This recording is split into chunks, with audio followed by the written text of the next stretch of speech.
Nós vamos continuar falando sobre disfarces. E, para nossa inspiração, o texto que servirá como orientação e base encontra-se em 1º livro dos Reis de Israel, no capítulo de número 14, versículos de 1 a 6. Não adianta disfarçar. Eu fiquei preocupado com este tema, porque ele parece mais uma conclusão. Eu sequer estou apresentando o disfarce como uma possibilidade, ou vendo algo de positivo em tal atitude. Eu já estou concluindo. Não adianta disfarçar. O texto conta a história de Jeroboão, e o texto vai dizer assim: por esse tempo, Abias, filho de Jeroboão, ficou doente. Jeroboão disse à sua esposa: ponha um disfarce, para que ninguém reconheça que você é minha esposa, e vá a Siló falar com o profeta Aías, o homem que me disse que eu seria rei sobre este povo. Leve para ele um presente de 10 pães, alguns bolos e uma vasilha de mel. Ele lhe dirá o que acontecerá com o menino. A esposa de Jeroboão foi à casa de Aías em Siló, e ele já estava velho e não podia mais enxergar. O Senhor, porém, tinha dito a Aías: a esposa de Jeroboão virá aqui, fingindo que é outra pessoa. Perguntará a respeito do filho dela, pois ele está doente. Transmita-lhe a resposta que eu darei a você. Quando Aías ouviu os passos dela junto à porta, disse: entre, esposa de Jeroboão, porque finge ser outra pessoa? Tenho más notícias para você. Nesses dias eu conversava com alguém e dizia, eu tinha acabado de assistir um filme, e era um filme de ação, não era dorama, viu? Era um filme de ação. E o curioso, é uma cena que sempre se repete. Quando o mocinho, ele está como que acuado, e querem tirar dele algum código secreto, já viram isso?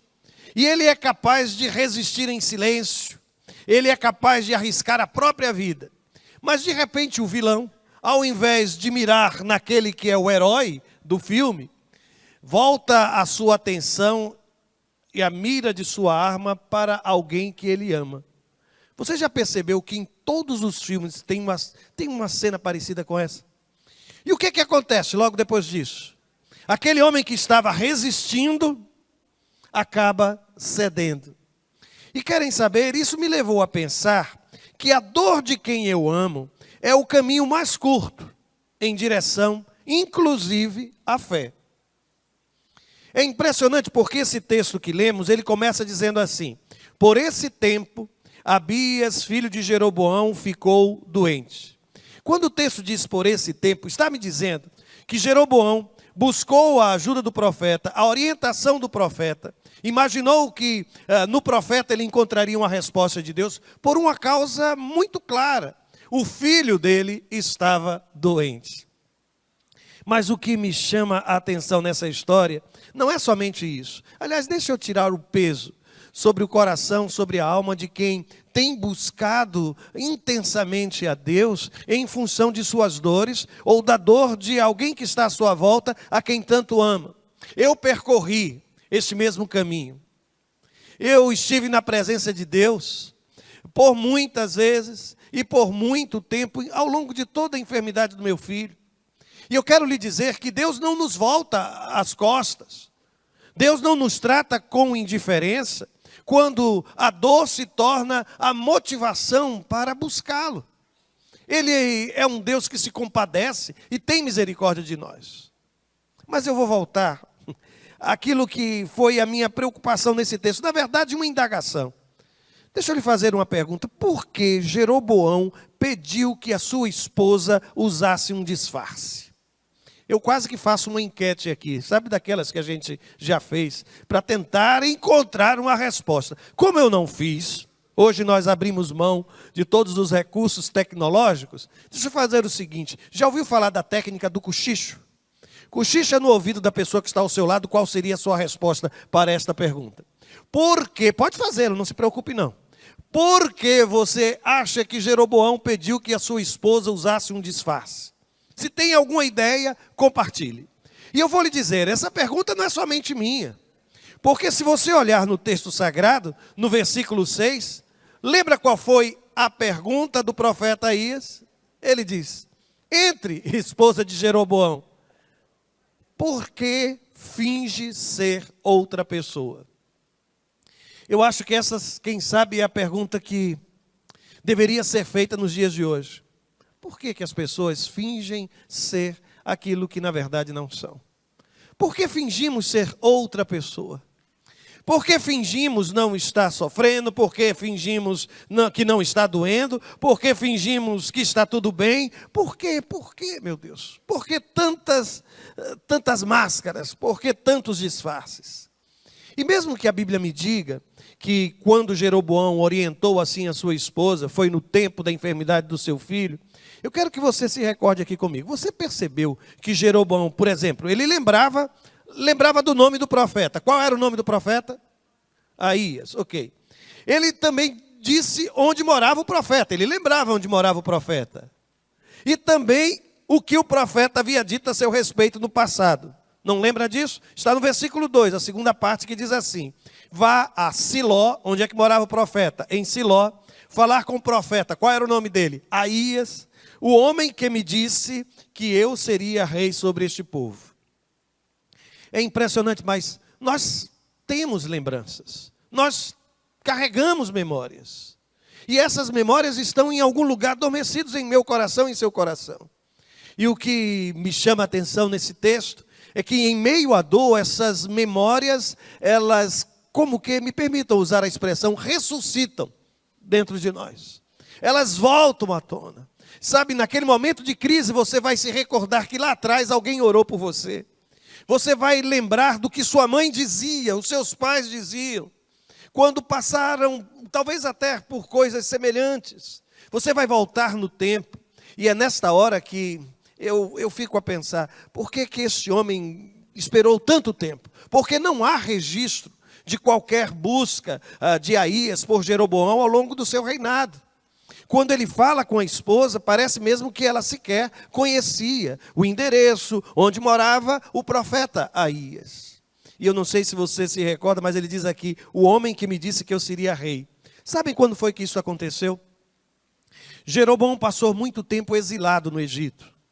Salomão, preocupado com a liderança que ele tinha, ele era extremamente populista. E ele canalizava todas as intenções, todos os desejos do povo de Israel, sobrecarregados que estavam pelas altas taxas de impostos. Com a morte de Salomão, a Escritura Sagrada vai nos dizer que começou uma inquietação. E Reoboão deveria ser o seu sucessor. Mas naquele período Jeroboão volta do exílio. E quando ele retorna, ele canaliza todas as reivindicações do povo para a redução de impostos, vai atrás de Reoboão e não é atendido. É naquele momento que ele se encontra com o profeta Aías. E o texto, ele vai dizer assim: certo dia, quando Jeroboão saía de Jerusalém, Aías, profeta de Siló, encontrou-se com ele no caminho. E vejam que custou caro, viu, esta profecia, porque a Bíblia diz que Aías vestia uma capa nova, enquanto os dois estavam sozinhos no campo. Aías pegou sua capa nova, rasgou-a em 12 partes, disse a Jeroboão, fique com 10 pedaços, pois assim diz o Senhor, o Deus de Israel. Estou prestes a tirar o reino das mãos de Salomão e entregar 10 tribos a você. E isso aconteceu.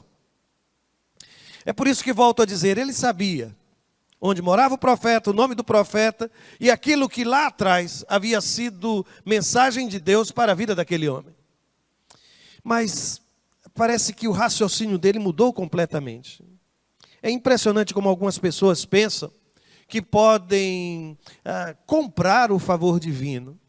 É impressionante como as pessoas imaginam que porque estão assentados num trono, podem conduzir todas as coisas do jeito que lhe parece melhor. No texto sagrado, eu aprendo que algumas vezes a gente precisa guardar, sabe? Desculpa o tom da expressão que uso, mas guarde seus presentes com você. A graça de Deus não pode ser comprada. Quando aquela mulher foi visitar o profeta, no versículo 3, Jeroboão dá uma orientação. leve para ele um presente. 10 pães, e eu não sei quanto custavam 10 pães, viu, naquele tempo. Alguns bolos e uma vasilha de mel. Ele lhe dirá o que acontecerá com o menino. Parecia que estava tudo tão claro na mente de Jeroboão. Você vai, e eu não sei se essa história de pegar o profeta pela barriga, não é, irmãos? Pelo estômago. 10 pães, alguns bolos e uma vasilha de mel. Aliás, eu acho que eu vou precisar fazer um regime também, viu? Quando li esse texto, eu achei que era alguma orientação divina nesse sentido. Mas aqui estão, 10 pães, alguns bolos, uma vasilha de mel, e a certeza de Jeroboão, que com isso, o profeta iria lhe dizer, iria atender. Eu não sei se você já percebeu, mas existem outros exemplos bíblicos. Eu trouxe aqui somente 2 deles. O primeiro, você se recorda que Jacó tentou aplacar a ira de Esaú, seu irmão, com presentes? Ele pensou que poderia resolver um problema afetivo entre os dois, presenteando gentilmente, generosamente o seu irmão. E quando ele entregou os presentes, eu acho que a expressão provavelmente foi semelhante. Esaú olhou para ele e disse: mas o que é tudo isso? Guarde para você, guarde seus presentes. Você é muito mais importante do que tudo isso. Há um outro exemplo na Bíblia, eu não sei se você recorda a história de Naamã. A Bíblia diz que quando ele foi a Israel, buscando a cura da lepra, ele levou presentes, presentes e presentes para o profeta. E o profeta não ficou com absolutamente nada daquilo que aquele homem imaginou. Seria uma espécie de gratificação, de compensação, de pagamento por aquilo que Deus nos concede de graça, irmãos. Aquilo que recebemos de graça, precisamos também repartir com a mesma graça que vem do Senhor. E eu vou adiante, sabem, irmãos? 2 coisas em que o manipulador costuma acreditar aqui. Primeiro, que todo homem tem seu preço, inclusive o profeta Aías. Segundo, que ele pode controlar quem ele quiser. A questão é somente o preço. Quanto é que você custa? Agora, imaginar que um homem de Deus custe o equivalente a 10 pães, alguns bolos e uma vasilha de mel, isso para mim é absurdo, é absurdo. Jeroboão pensou por um instante que colocando um disfarce na vida da esposa e levando presentes, as suas dificuldades seriam resolvidas, mas não foram, irmãos. E eu vou dizer-lhes por quê. Eu vou explicar por que escrevi isso aqui, viu? No trato das emoções, é preciso ter cuidado com a cultura da gambiarra. Sabe o que é gambiarra, não sabe? É aquele jeitinho que a gente dá em casa. A torneira está pingando. Então a gente aperta. Quando você entrar numa casa que observar que está muito apertada, é porque está com defeito. Ou então a gente amarra aquele pedaço de pano, né? A gente corta, amarra, ajusta. Câmara de bicicleta, não é? A gente corta um pouquinho ali e ajusta e aperta. Eu conheci um homem que, sinceramente, ele era o rei das gambiarras. Eu fui visitar uma vez o sítio onde ele morava e eu fiquei impressionado porque naquele tempo ele resolveu uma grande dificuldade que era acender e apagar as luzes do sítio onde morava. Ele colocou no poleiro do galo da propriedade, ele instalou um equipamento que era assim: quando ele recebia o peso do galo, ele baixava, aí acionava as lâmpadas do sítio. Quando o dia amanhecia e o galo saía do puleiro, cessava o peso, aquilo voltava para a sua posição normal e desligava todas as lâmpadas. E o galo todos os dias fazia isso, porque quando vai chegando a noite, o que é que eles fazem? Eles se recolhem. E ele ia lá e acendia as lâmpadas do sítio. E quando amanhecia o dia, ele levantava-se e apagava todas as lâmpadas. E tem mais, eu me lembro que ele contou-me que ele não estava mais... eu vou contar a história até o fim, agora eu comecei. Que ele tinha inventado uma nova forma de tomar banho. E eu fui perguntar, mas como funciona? Ele disse: eu peguei um chuveiro daqueles elétricos, tirei aquela parte interna toda, que eu não gosto de água quente, e eu pego o sabonete que uso, corto em pedaços e coloco ali. E o resto os irmãos já entendem, não é? Ele só se enxugava e ainda dizia: e eu fico tão cheiroso. O rei da gambiarra. Olha, eu até acredito que pessoas assim vivem e vivem até mais do que muitos de nós, né? Porque não se preocupa muito, eles sempre encontram um jeito. O grande problema é quando a gente leva essa cultura para as emoções, quando a gente leva essa cultura para a espiritualidade, a gente fica querendo encontrar caminhos, a gente disfarça aqui, a gente faz de conta que ora, a gente faz de conta que contribui, a gente faz de conta que exerce um ministério, a gente faz de conta que é honesto, a gente faz de conta que tem um compromisso com a fidelidade, e a gente vai colocando disfarces, e de repente a gente se perde no meio desse processo. E a minha pergunta é a mesma do profeta: mas por que você está se disfarçando, querendo parecer aquilo que você não é? No texto sagrado, eu observo que quando o texto descreve a figura do profeta, diz que ele é um homem de avançada idade, não é? E eu recebi aqui um recado, um pedido de oração, que diz assim: hoje é o Dia Internacional do Idoso. Pedimos oração pelos nossos amados idosos. Eu soube que vão mudar, que não vai ser mais a partir dos 60, né? Vão voltar para ficar um pouco mais. Mas por enquanto ainda vale, viu? 60 a mais. Quantos 60 a mais estão aqui? Fiquem de pé, porque eu já estou de pé. Os maiores de 60. Ok. Olha que coisa linda. Se a gente somar isso aqui, dá alguns milênios, né, gente? Podem assentar-se. Que Deus abençoe grandemente a sua vida, viu? Mas eu vou retornar ao texto para lhe dizer o seguinte: que um homem de Deus, ainda que cego, enxerga muito mais do que você imagina. Por que digo isso, irmãos? Salta ou pode até excluir esse slide que virá agora, e salta para o seguinte: quando no versículo 4 a Bíblia vai dizer: ele, o profeta, já estava velho e não podia mais enxergar. Ele não conseguia enxergar. É isso que o texto está me dizendo.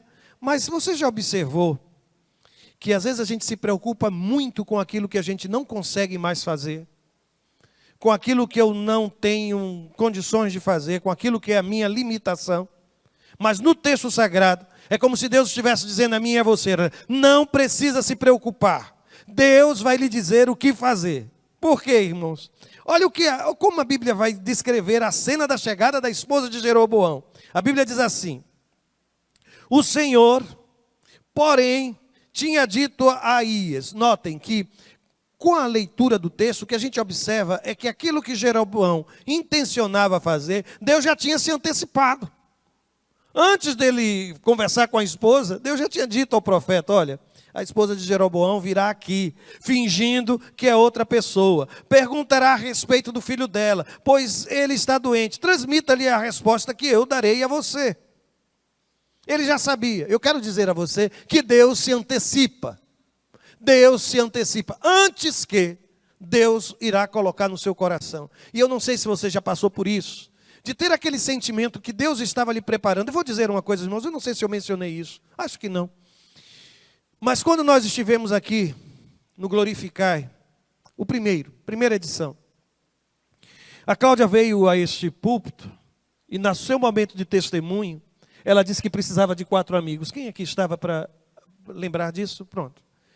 E ela disse em prantos que por Davi ela subiria no telhado. A gente saiu daqui, e eu pessoalmente saí com aquilo na cabeça: o que é que está acontecendo? Mais tarde a gente percebeu que Deus estava preparando o coração da Cláudia para tudo aquilo que ela iria passar e enfrentar na enfermidade de Davi. Nós não sabíamos, mas Deus sempre soube.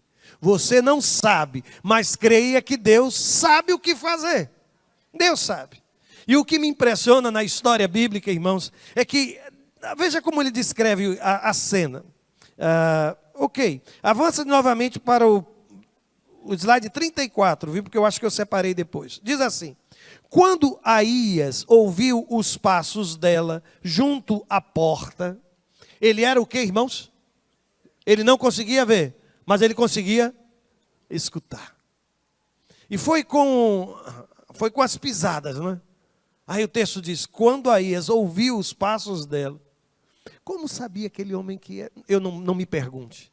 Eu só sei que Deus age apesar das minhas limitações. Se eu não consigo enxergar, eu consigo escutar. Se eu não consigo cantar, eu consigo ajudar no estacionamento.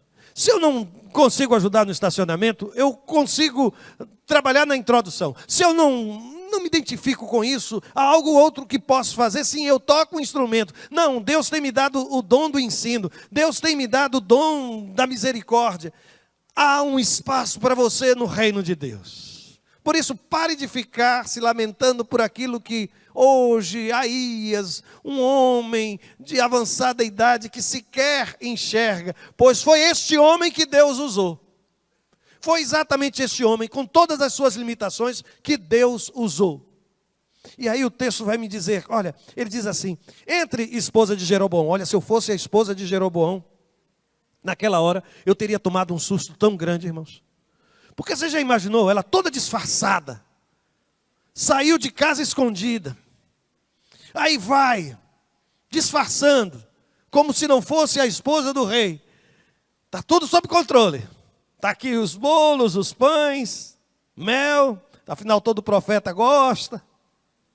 Ela chega na porta daquele homem pensando que está completamente irreconhecível. E ele diz, diga, esposa de Jeroboão, a vontade, qual seria a sua vontade naquela hora?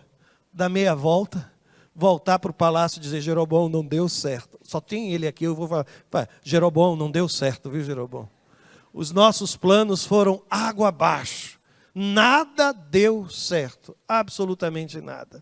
Aí o texto prossegue dizendo, por que finge ser outra pessoa? Eu tenho mais notícias para você. E eu volto a lhe dizer, por que você finge ser outra pessoa?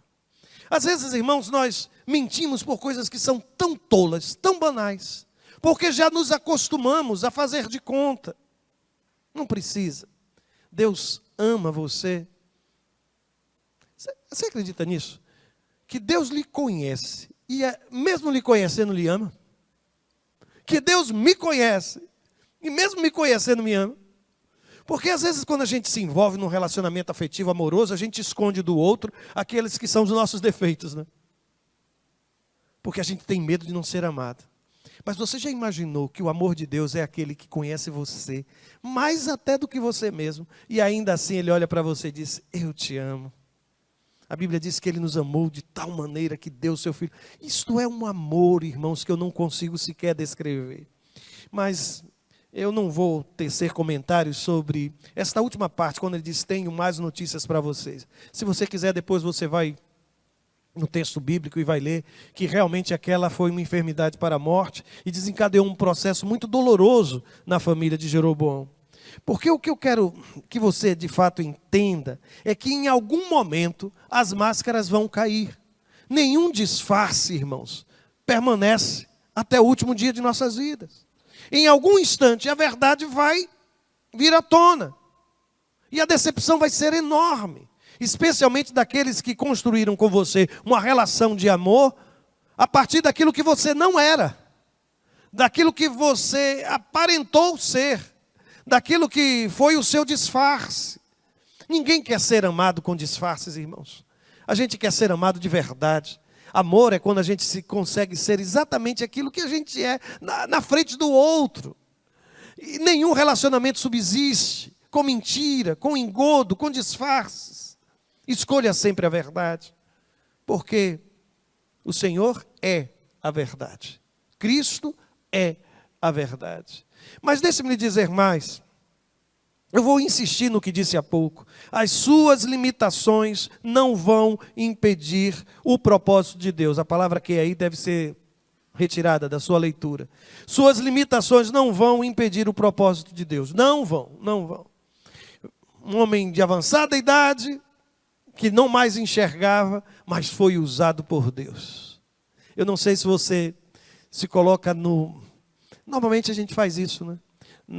Naquele grupo de pessoas que são fracos demais, que não conseguem, que não são tão aptos, não são tão qualificados, que se acham o menor de todos. Esse é o seu sentimento? Deixa eu lhe dizer, você está em tão boa companhia. Moisés se achava também assim. Jeremias se achava também assim. Isaías também se achava assim. Os homens que Deus costuma usar são homens que, quando olham para o espelho, reconhecem: Senhor, essa tarefa é muito grande para mim. Só pelo teu poder, porque eu sou fraco. Só com a tua sabedoria, porque eu não sei. Só com a tua capacidade, porque eu sou incapaz. Se você se sente assim, dê glória a Deus. Isso. Porque essa é a matéria-prima preferida de Deus. Essa é a matéria-prima preferida de Deus. E quando Deus usa gente assim, gente imperfeita, Ele faz coisas extraordinárias a partir daquilo que é ordinário, irmãos.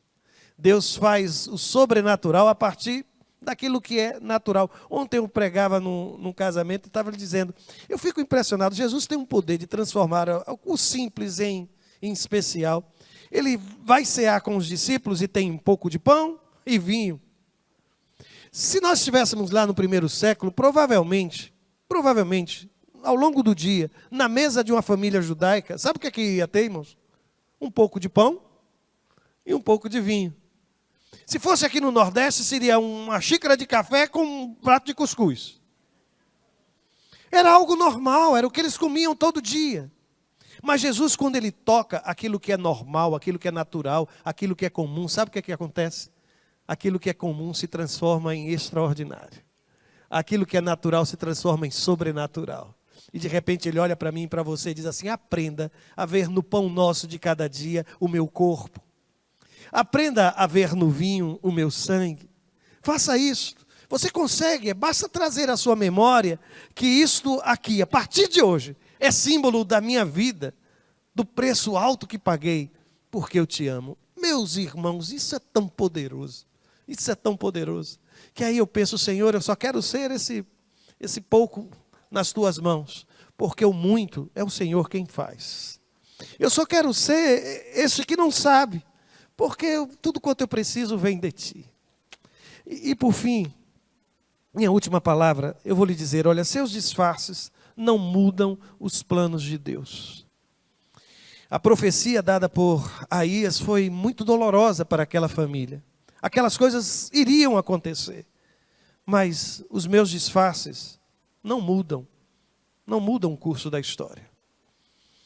Não mudam o curso da história. E eu preciso entender que eu não tenho controle. Ainda que eu compre pães, bolos, mel, que o controle disso tudo está nas mãos do Criador. E eu preciso entender que é Ele quem dá a última palavra em tudo. Você já viu o prognóstico médico? A última palavra é de Deus. Você já viu aquele homem revoltado, aquele casal em crise? Eu vou sair, eu vou me separar. A última palavra é de Deus. Você sabe aquele menino que tem dado muito trabalho e preocupação? Eu não quero nunca mais vou pisar na igreja. Ele não sabe de nada, porque a última palavra é de Deus, irmãos. A última palavra é de Deus. Sabe aquela situação financeira terrível, e agora como vai ser? E já decretaram a sua falência. A última palavra é de Deus. A última palavra é de Deus. E eu quero desafiar você a exercer essa fé. Exercer essa fé. Rasgar os disfarces e permitir que a graça do Senhor seja derramada sobre a sua vida. No lugar onde você está, você vai fechar os seus olhos e vai conversar com Deus nessa hora.